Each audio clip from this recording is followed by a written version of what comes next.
नमस्कार और साक्षी news network के खास कार्यक्रम विश्व खबरों में आप सभी का स्वागत है। अमेरिका में मध्यावधि चुनाव में डोनाल्ड ट्रंप के नेतृत्व वाली रिपब्लिकन पार्टी की लहर की जो संभावना जताई जा रही थी वह गलत साबित हुई है। पूर्वानुमानों के विपरीत जो बाइडेन कई दशकों के अमेरिकी इतिहास में ऐसे राष्ट्रपति बन गए हैं जिनके नेतृत्व वाली पार्टी ने मध्यावधि चुनाव में उम्मीद से बेहतर प्रदर्शन किया। डेमोक्रेटिक पार्टी के प्रदर्शन से खुश जो बाइडेन अपने अगले कार्यकाल को लेकर भी बहुत आशान्वित नजर आ रहे हैं, लेकिन देखना होगा कि उम्र उनका कितना साथ देती है। चुनाव के अब तक सामने आए परिणाम यह भी दर्शा रहे हैं कि अमेरिकी जनता ने बीच का रास्ता अपनाया है और किसी एक पार्टी को वह प्रचंड बहुमत देने से बची है। इन चुनाव से अमेरिकी राजनीति पर पड़ने वाले प्रभाव पर गौर करें तो एक बात पहले ही स्पष्ट है कि अमेरिका के मध्यावधि चुनाव अपने आप में काफी मायने रखते हैं, क्योंकि यह 2024 में होने वाले राष्ट्रपति चुनाव की तैयारी भी है। इसलिए डेमोक्रेट्स ने मध्यावधि चुनाव को न केवल बाइडेन प्रशासन की नीतियों पर वोट के रूप में बल्कि अमेरिकी लोकतंत्र के भविष्य पर एक जनमत संग्रह के रूप में भी तैयार करते हुए चुनाव लड़ा। बाइडेन ने इन चुनाव परिणाम से अपनी स्थिति मजबूत की है, तो वहीं पूर्व राष्ट्रपति डोनाल्ड ट्रंप की उम्मीदों पर पानी फिर गया है। ट्रंप पहले ही कई तरह की जांचों का सामना कर रहे हैं और अब जनता ने भी उनका पूरी तरह साथ नहीं दिया है।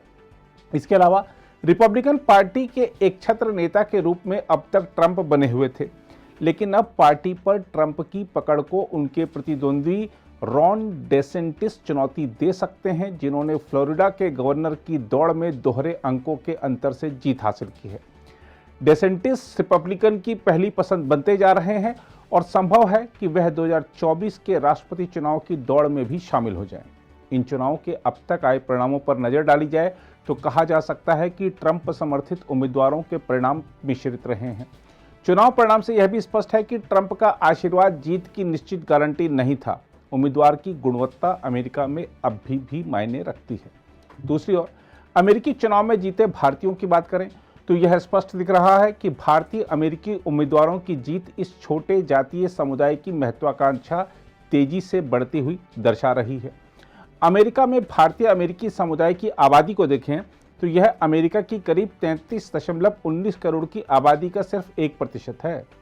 अमेरिकी मध्यावधि चुनाव में जीत दर्ज कर सत्तारूढ़ डेमोक्रेटिक पार्टी के 5 भारतीय अमेरिकी सांसद राजा कृष्ण मूर्ति, रो खन्ना, प्रमिला जयपाल और एमी बेरा ने जहां अमेरिका की प्रतिनिधि सभा में अपनी जगह पक्की कर ली है, तो वहीं कई भारतीय अमेरिकियों ने राज्य विधायिका चुनाव में जीत दर्ज कर आगे के राजनीतिक रास्ते खोल लिए हैं।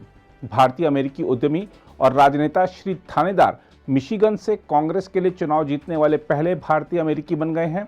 तो इलिनॉयस के 8वें कांग्रेसनल डिस्ट्रिक्ट में राजा कृष्ण मूर्ति ने लगातार चौथी बार जीत दर्ज की है। कैलिफोर्निया के 17वें कांग्रेसनल डिस्ट्रिक्ट में भारतीय अमेरिकी रो खन्ना जीते हैं, तो दूसरी ओर अमेरिकी प्रतिनिधि सभा में इकलौती भारतीय अमेरिकी सांसद प्रमिला जयपाल ने रिपब्लिकन के क्लिफ मून को वाशिंगटन के 7वें कांग्रेसनल डिस्ट्रिक्ट में मात दे दी है। कांग्रेस में सबसे लंबे समय तक सेवाएं देने वाले एमी बेरा ने कैलिफोर्निया के 7वें कांग्रेसनल डिस्ट्रिक्ट में जीत हासिल की है। राज्य विधायिकाओं में मैरीलैंड में अरुणा मिलर ने जीत दर्ज की है और लेफ्टिनेंट गवर्नर पद पर काबिज होने वाली पहली भारतीय अमेरिकी राजनेता बन गई हैं। मध्यावधि चुनाव परिणाम के भारत और अमेरिका के संबंध पर असर की बात करें तो कहा जा सकता है कि इन परिणामों का दोनों देशों के संबंधों पर कोई असर नहीं पड़ेगा और अगले साल इन्हें और गति ही मिल सकती है।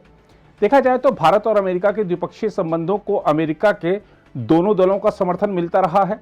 क्षेत्र में चीन की आक्रामकता को लेकर चिंता जैसे साझा हित के मुद्दे दोनों देशों को जोड़ते हैं। इसके अलावा यह भी सर्वविदित है कि डेमोक्रेटिक और रिपब्लिकन पार्टी इस बात को लेकर एक राय रखती हैं कि भारत के साथ सुरक्षा और वाणिज्यिक संबंध पहली प्राथमिकता है।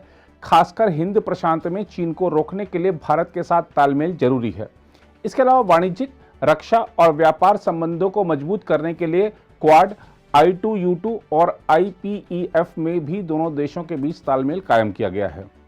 बहरहाल जहां तक मध्यावधि चुनाव परिणाम के बाद अमेरिका में घरेलू नीतियों में आने वाले संभावित बदलाव की बात करें तो हो सकता है कि अब सरकारी खर्च में कटौती हो, क्योंकि सरकारी खर्च बाइडेन प्रशासन के तहत नई ऊंचाइयों पर पहुंच गया है।